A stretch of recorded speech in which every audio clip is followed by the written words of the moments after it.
Where the fuck did you get a bell, and why did anyone let you have it?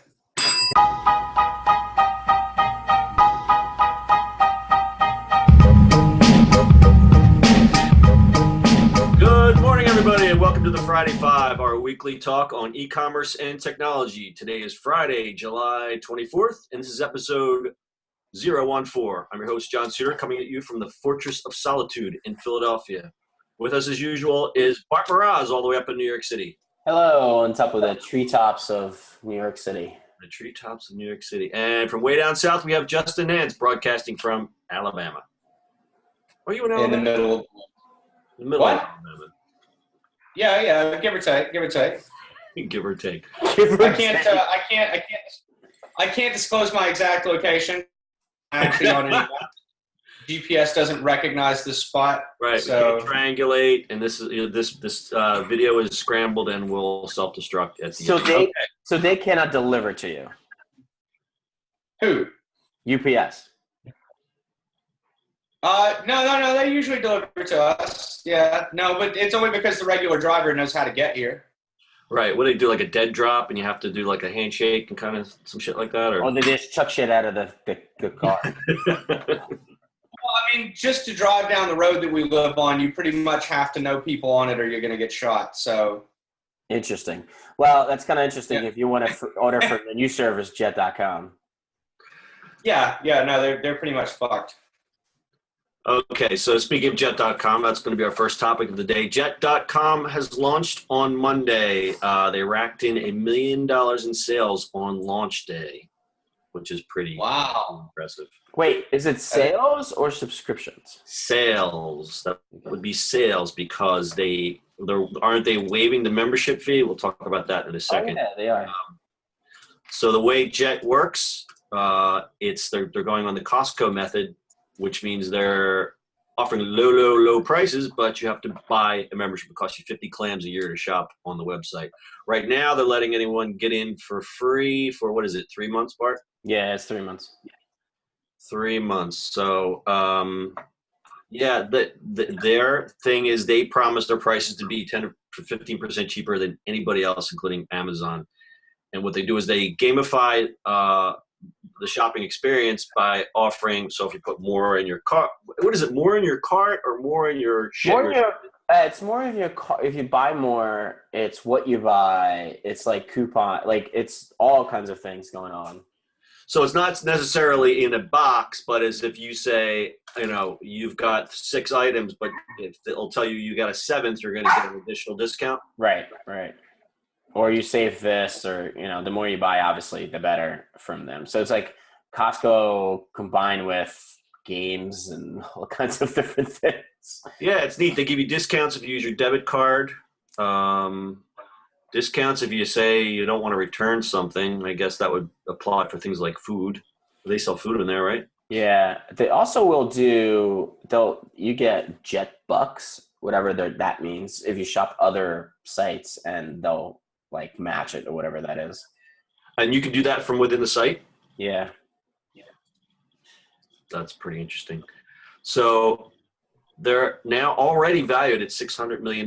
They raised $140 million in February. And the guy that started, I think we talked about this on one of our other shows, he owned diapers.com and wag.com and 1 or 2 other sites. And soap.com. And soap.com. And Amazon bought him for $450 million, and he wasn't satisfied taking the money and run. Now he's going to come back to the people and go against the people that bought his business. Yeah, I think that he wanted to do that with soap and diapers and pet, and it wasn't working. I think he took all those ideas and just went, all right, let's do this one thing. So it's pretty dangerous. It sounds like a pure ego play. But you have to commend him, because on one hand, I never thought that anyone would compete on the scale that Amazon is online. Like, I thought they were too established, couldn't be knocked off the throne, sort of in the same way that Facebook is a social media go-to right now. There's a lot of little people that have tried to compete, but just haven't succeeded. And especially, go ahead. I was going to say, to see somebody come out with $1 million worth of sales in the first day. Yeah, right out the gate. That's what I'm saying. $1 million the first day. And I think a lot of that is attributed to they really teased it a lot, and they did a big marketing campaign where they were saying, if you sign up for Jet.com and tell your friends, they were going to give you shares of the company. I was getting these emails 6 to 8 months ago, and I just kind of ignored it after a while. But basically, if you share, I don't know, what was it, Bart codes or something like that, or something like that. Early invitation thing. So you were like number whatever to get in the door, and they would give you shit. They were going to give you shares of the company. Yeah, I mean, interesting. Yeah, I mean, for somebody like you, that kind of, I think Jet.com would work. You know, you don't have to go to Sam's Clubs or Costco. The Costco. Yeah. Okay, speaking of Amazon, Amazon is now bigger than Walmart.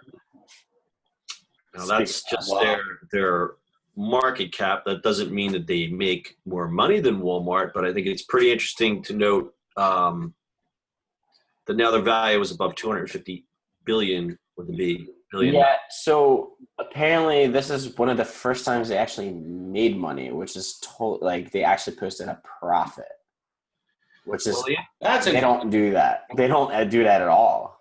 Yeah, they don't, and it's the stock actually went up 14% after their earnings statement. The thing with Amazon is they never intend to make money. They take all their money and put it back into the company. I someone who would invest in this stock, I don't know what the long-term thing would be. At what point does the shareholder get value? The company keeps growing, and now you can say, hey, we're bigger than Walmart, but what does that get you if there's no return? Right, there's no profit to have return. It's kind of weird. I mean, Walmart's sales last year were 489 billion with a B, compared to Amazon, which was only $89 billion. So if you look at them side by side, it really doesn't compare. Right. I don't know. It's a weird, if you look at Amazon, I mean, everything they're building from Kindles to everything else, it's to have people buy more stuff, right?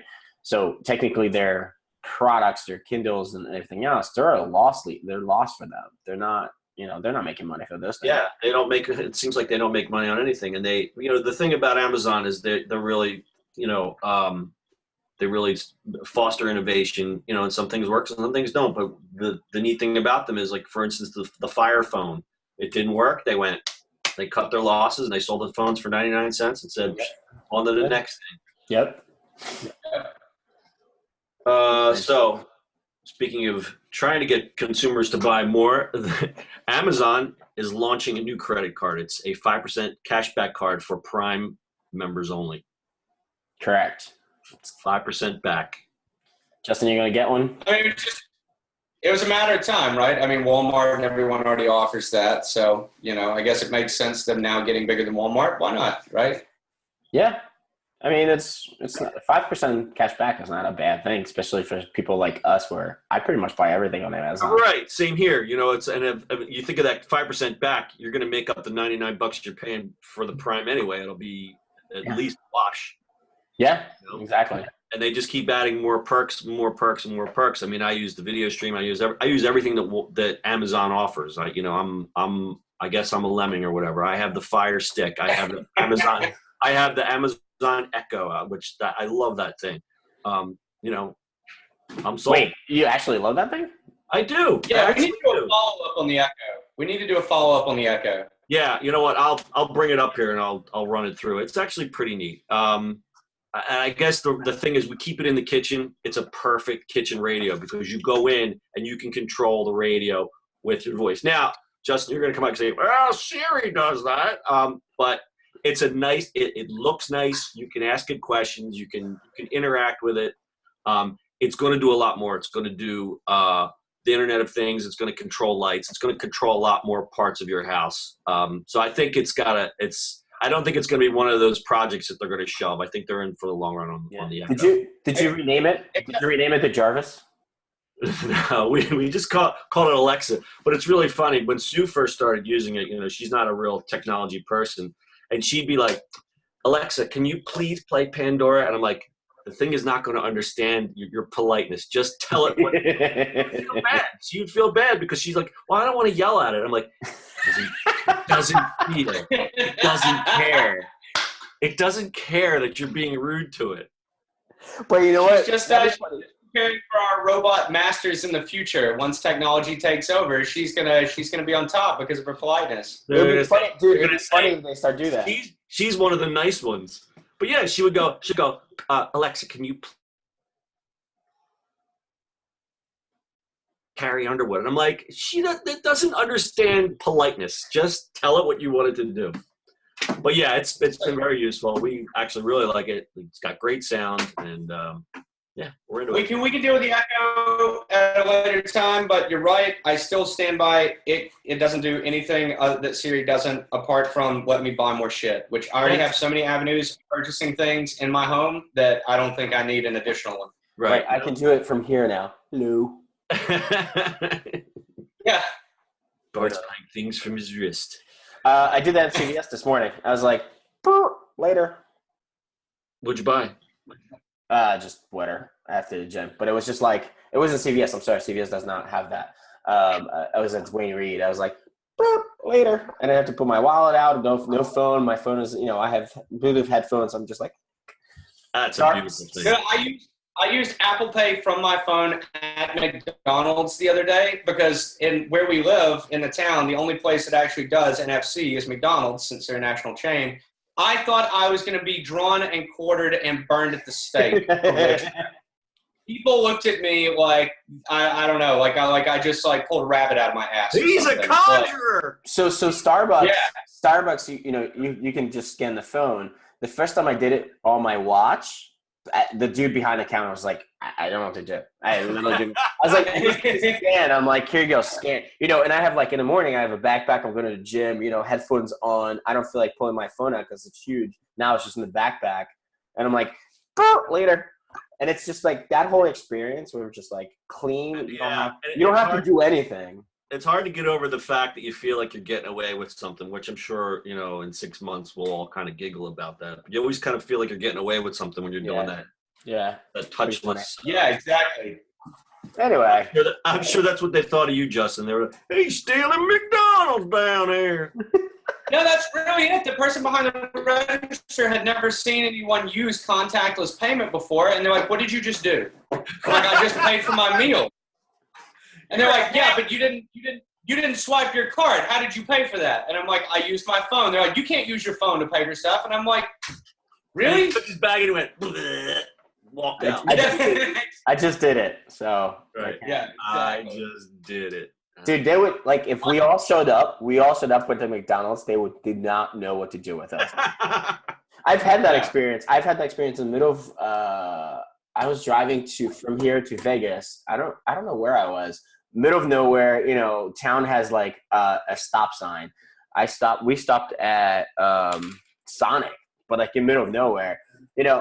Pull up, I have my laptop open, my phone on, connected to the phone, and a girl comes up and goes, I don't know.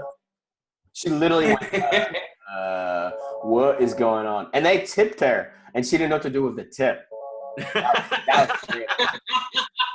That was actually the greatest, I think. She was like, I don't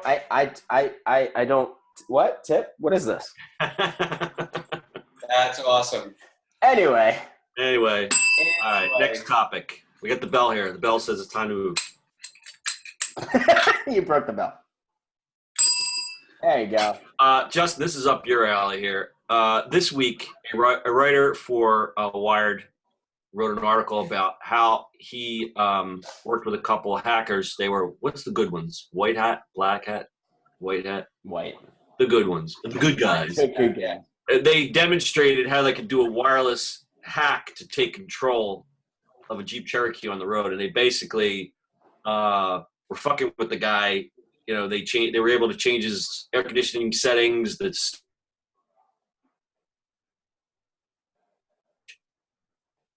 Which is positively frightening. All right, so to this end, we knew it was coming. The more computerized cars come, the more vulnerable they become. And why? I don't understand. I'm really irritated with Jeep, okay? Jeep used to make a really great fucking product a long time ago. But I have a 2014 Wrangler, and I can tell you the build quality is shit. They can't even get a transmission right, which they've been building for 60 years. How the fuck did they expect to get a computer-controlled car right? Well, the problem is, like, if you look at it, like, you're right. Every single one of them computerized, right? So the only car I would trust with computers is Tesla, right? Because that's how it works. Right. Tesla's been running this thus far on it, and they haven't had a single issue. Fuck, they have an iPad for a dashboard practically, and you but leave it to Jeep to put out a little bit. And they upgrade your car every month or so like that. Automatically, it's upgraded, which is the weird part of that. But, you know, any other car company, if you look at it, even the dashboard stuff, you know, connecting your phone to a car is a nightmare most times, you know? And my Jeep, and this is where I have issues, because my Jeep, for instance, it's a 14. It's part of their newest lineup. It has the top of the line touchscreen radio that's got the hard drive built in, satellite nav, the whole shebang. It's got the full tech package in it. To pair my phone, I can't simply touch, set up Bluetooth on the screen. I have to go through voice commands. It takes like 20 fucking minutes. I have to be like, hit a button and be like, setup, phone setup, Bluetooth, pair phone. And that's supposed to be easier for you, right? It's a nightmare. I know. I just want to press a button and be done, right? Like, it's the worst. Like, to me, my favorite in-dash, like, obviously iPhone, Apple is putting their stuff in now in cars, but my favorite one is actually Microsoft Sync was my favorite because it just worked. Yeah, you had that when you were getting the zip car. You had what did you have? You had Fords. Fords had them. Fords, yeah, that was beautiful. It was just like boom. It was a gorgeous dashboard. It wasn't too crazy. You know what the worst ones are right now? I think the Audis, BMWs, like all those are the worst. Although why? Because they're overcomplicated. They're trying to make some good stuff. The only thing I took a They're getting better. They're getting better. They're getting better. So the one BMW I had as a zip car, the fun part of it is if you connect it to the phone and you turn your Spotify on, it knew you were in a BMW, and BMW has an integration with Spotify automatically. Wow. You can literally like just turn it. There's nothing you have to do. So they're starting to be better and better and better. Oh, that's crazy. Right, but Jeep is not. Jeep doesn't even issue fucking map updates. I have to send off for them to send me a USB stick to update the navigation in the Jeep. How the fuck did they make a leap from that in 2014 to now having fully computer-controlled cars in 2015? It's stupid. And the worst part of it is, so if you don't update your maps, if you don't get this little USB stick, you have old maps. Yep. So what if you're living in an area that's under like a lot of development? If you don't bother updating your map, like if you're just a lazy guy, you're fucked. Yeah, no, they just built a new 40-mile-long highway here connecting two areas, and it's not on my maps at all because I haven't updated. And even if I get the new update, it's still not on that update. It's not. It's shit. It's garbage. Some of them like obviously Chevy has Wi-Fi in it, but I know some of them like as soon as you can connect to your house, it will update them just fine, right? Yeah. I mean, once again, it's not Tesla, so not the Jeeps. Not so much for Jeep. That's my biggest thing is because what they're doing now with the throttle and brake control and all that stuff digital, if they can manipulate that, they're taking a step towards Tesla. Because if Tesla, you know, they've got the self-driving cars now. They can steer themselves. They can brake themselves. They can do everything. Adjust themselves and all that. Right. And Jeep, I mean, all auto manufacturers, I feel like, see that as a legitimate threat because that's a feature that a lot of people would love to have. Yeah. Tesla's looking at making a more affordable car that more people can drive. It's going to steal a lot of market share from them based off that feature alone. We know this is coming. It's going to be in all vehicles within the next 10 years. Yeah, I have a buddy that owns one, and it's like it tracks where you drive type of thing, and like it knows. So like if you go to a grocery store and there's bumps in the parking lot, you know, you can adjust the car so it's not too low. Next time you go, it will adjust itself automatically. What? Yeah. That's insane. Yeah. That's a little creepy. It's creepy, but you know what? It's kind of worth it, right? It's like you don't destroy your car that way. Yeah. No, absolutely is. My problem is that Jeep tried to do it. Like they're historically not the most technologically advanced people, like, didn't we just bail them out a few years ago? How the fuck did they even come up with the money to even attempt this? And then on top of that, like, how did this seem like a good idea for them? Like, surely they considered the security vulnerabilities in it. Like, I don't know. It's stupid. Well, I think the point being made is that, you know, just the in the case study was a Jeep, but, you know, it's going to affect all cars moving forward if they don't figure out how to plug the security hole. I mean, Right. that's positively frightening. And they could do it wirelessly now. It used to have to hardwire into the car to be able to do it. Now they can do it wirelessly because everything's Wi-Fi. Well, I think the big problem is that we're seeing a shift in what consumers expect from a vehicle. Because prior to this, if you look at the head units that were delivered in cars from the manufacturers, they were never that technologically advanced, with exception of more forward-thinking European manufacturers. But as far as domestics go, they weren't the most technologically advanced. But now, with, you know, BMW coming out with their iDrive, Mercedes has their version of you know, in-car infotainment is what they call it. Yeah. You know, everyone's coming out with these more advanced systems, and it's forcing traditional manufacturers, domestic manufacturers, to up their technological game. And it's not something that they've ever done. It's not something they've ever been good at. They don't have the staff for it, and it's never too big of a jump too soon for what they're capable of.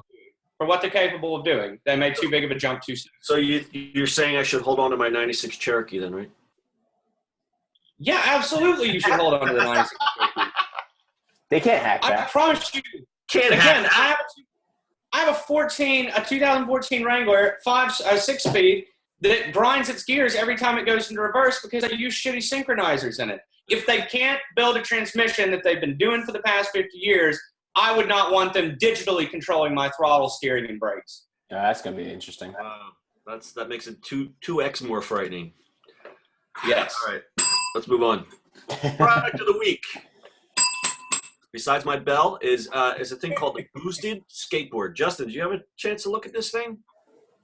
I did, and my buddy's really big into electric skateboards. He has a shop in the closest, you know, town to us, and he bought one as a promotional item because he's in a very urban area, so he rides it up and down the streets there to gain sort of like his free marketing, because everyone here sees an electric skateboard and assumes that he's a wizard. So he's a wizard. He uses it as a huge promotional item. I love it personally, and the boosted board, the thing that makes it different that I haven't really seen from another manufacturer is it actually looks like a traditional longboard. Like it's not a bunch of huge hardware attached to a board. No. It actually looks like a product that was developed that way from the ground up. That's what got me, is that everything is encased in this beautiful housing. It's a solid looking board. It doesn't look like a hobby board. It looks like an actual like thing that you could beat the crap out of and really do something. I mean, this morning I went through a bunch of videos. I used to be a skateboarder, and I actually used to because I just, you know, my thin bones, I'd break my bones if I tried to skateboard now. But if I had this thing, I mean, this thing can go top speed at 22 miles an hour. No, it goes actually farther. It goes faster than that. Faster than 22? Oh, no. I think it's like 20. Maybe it's under 30. 22 is the top speed. Yeah, so the funny part is you can change the speed. Before hackers and modders get a hold of it. No. So there's a beginner mode, and there's just a regular mode. And you actually can Bluetooth through your phone to it and change the settings on it. So what's cool, Justin, I don't know if you saw this, the way you control this thing is you've got this little pistol grip remote that controls the speed. So you can concentrate, so you don't have to worry about foot placement or anything like that with those, you know, those other gyroscope type devices. This is basically, you get on it, you start it up, and you ride it. Well, and what was really cool about this, and I hadn't seen out of another manufacturer, maybe it exists, they just didn't like publicize it, but the big thing here is that the motors, when you let off the throttle, will actually slow you down. It gives you smooth speed control, and it uses that as regenerative braking to recharge the battery. Yeah. Yep. It's a smart, amazing. Really, really cool. Yep. I think it's a good innovation. I mean, they're not cheap, but if you look at the technology that's built in a very tiny package and done in a long board, good looking board. I mean, I was watching these videos. These guys were flying, and I used to do downhill skateboarding. I used to do all kinds of crazy shit. And the thing that sucked about a day of skateboarding and riding hills, you got to turn around and walk up. There was no Ubers to come pick me up and take me back to the top of the hill. I had this thing, man. I'd get a full day of riding in. It'd be amazing. And it's really not that bad. I mean, if you look at some of the higher priced, just traditional skateboards, I mean, they can get seriously expensive if you start looking at custom stuff or you start looking at the high end stuff. You're looking at the bottom end model here, according to the website right now, goes for $999. That's not terrible considering what you're getting. Yeah. Right. And it's not terrible for the type of person that's going to buy this. If you're like a extreme sports or an enthusiast or whatever label you want to give them, they're going to go $9.99. I'm going to strap 2 GoPros to this thing and I'm going to be on the sidewalk in 2 hours. But I tell you, fuck that person. I'm thinking about the person that's too lazy to fucking walk back up the hill after they skateboard down it. I paid $9.99 to not have to walk my ass back up a big ass hill. And I'm going to even throw it in there even better. Like in New York, everybody uses transportation. On a nice day like today, forget it. I'll be on it just going to work. God, I'd be going to Wawa on that thing. It'd be great. You don't have to like tie your bike up anywhere. You just like log on the phone because it's nice and long. And to that end, in a place like New York, I mean, where you're very limited on space as far as sidewalk goes and street goes, not having to actually put your foot off and push off the board actually makes it a lot more viable as a transportation solution in a highly urban area. Yep. You can fly right through it, man. I mean, just as easily as walking. You keep your arms tucked in and you control your speed. You can slow down, you can speed up and never have to take your foot off the board. I mean, you can literally replace walking with the thing. As long as you're in the bike lane. No, you can actually. And if you're in the bike lane, you're doing 22 miles an hour. You're going faster than the fucking bicycles in it. Faster than the cars, especially in New York City. Yeah, exactly.